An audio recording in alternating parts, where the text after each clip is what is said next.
everyone, so welcome to this video where okay, so I'm doing something a little bit new here, and I'm going to be showing you creative ways that you can journal your affirmations, your intentions, or any quotes that really resonate and stick with you. So this notebook that I'm using is the MD notebook. The paper takes wet medium and mixed media really well. I did have another one, but this one was kindly gifted to me from a friend. So what I'm going to be doing in this particular journal is a lot of collage work. So the bowl there that you can see on the left is full of little pieces of paper, cut out magazines, like you can see ledger paper there, and all sorts of random bits of paper. Now your collage work is always going to look different depending on the pieces of paper that you can source. So like your paper can be handmade paper, so like, you know, you can use a jelly plate, you can just cut out pieces of a magazine. Oh, the list is just endless. So it's always going to look different depending on the pieces of paper that you have in your collection. But that is definitely something that we will touch on another time.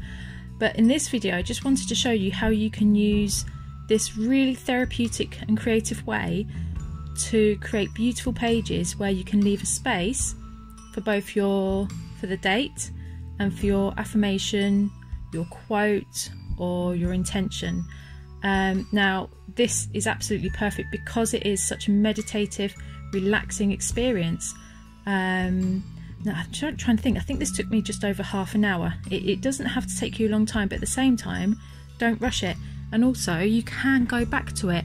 You can do a little bit at a time. So yeah, so here I'm just using some more ledger paper. Now, okay, so the thing is with these pages, I'm starting on a completely blank page.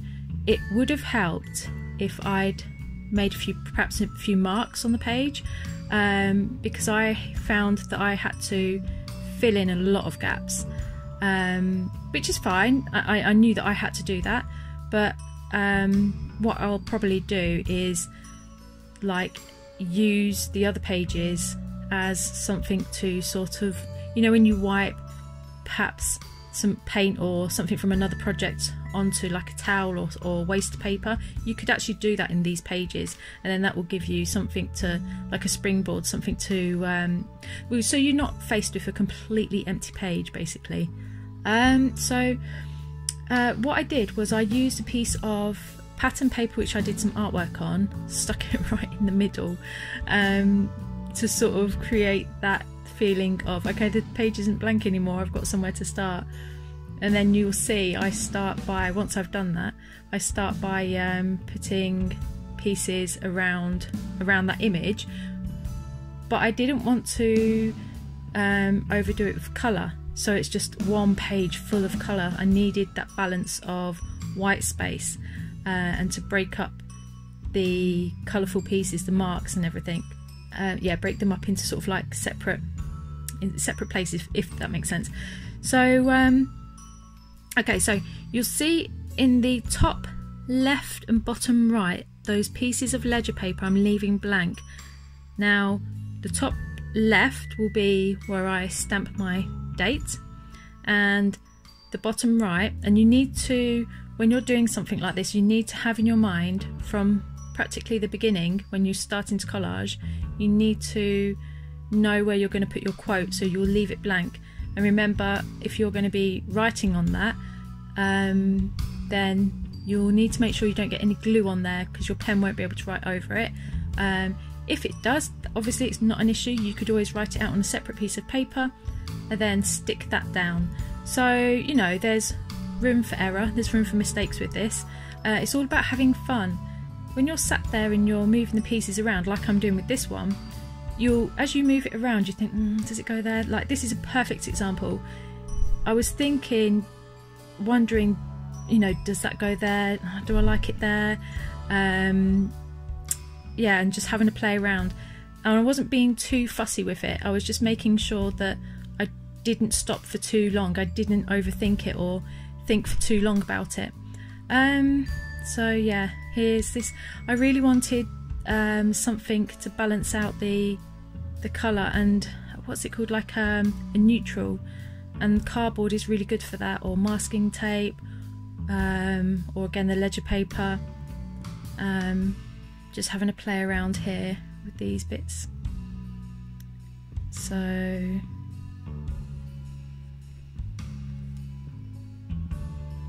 what I'm trying to aim for as well, at the same time, while I'm being really careful not to overwhelm the page with all these patterns and all these colours, I do want to create layers and to create a lot of interest on the page. You can actually go with colours that you're really drawn to. So for instance, if there are any colours that resonate with you when you read that quote or your affirmation or intention, then you can stick to those colours. But it all depends on your stash. Now, I don't really have a great deal of, at this time anyway, or I should say I do have a lot of papers, but I don't have a variety. I need to make a lot more, and this is why in the Facebook group, the Dream Create Journal Facebook group, I sometimes do these scrap paper swaps, because something like that is perfect for expanding your collection of papers. And your scrap papers can be tiny, you know, you can cut them up and keep them in separate containers. So this bowl is basically where I keep all the small little pieces, and then I have baskets of papers that are separated into sort of like, I don't know, like ledger papers, and then tissue papers, magazines and all that sort of thing. And as my collection grows, I'll probably have obviously a few more baskets and keep them in my cabin. And well, I'll be creating some more handmade papers, so papers with my art on there. You can even photocopy some of your own artwork and cut that out. So I could actually photocopy this page and reuse it by photocopying it and cutting out the pieces and using it on another project. I really like this pink. This pink is a piece of I don't know if it's tissue paper or vellum, I can't remember. I think it's tissue paper, some kind of tissue paper. Oh, and it came with something that somebody gifted me, and they wrapped it up in that tissue paper, and it had lovely, really beautiful gold watercolour on there. Okay, so the next part is when I was really satisfied with what I'd done. This idea I've taken from Robin Marie. Once she collages, she goes round things with her pencil just to create a bit of interest. This old milk bottle holder holds all my different pencils. So I'm using, because I could only find my charcoal pencil, but I wanted to use again another idea by Robin Marie. I wanted to add some contrast, so add a bit of like grunge, and I think she got this idea from Dina Wakley, where you can add this sort of grungy sort of look, and it adds depth as well, breaks things up a little bit. So and I just wet it and spread that around a little bit. I do add some more later on, because once that charcoal pencil's watered down, it's not as bold.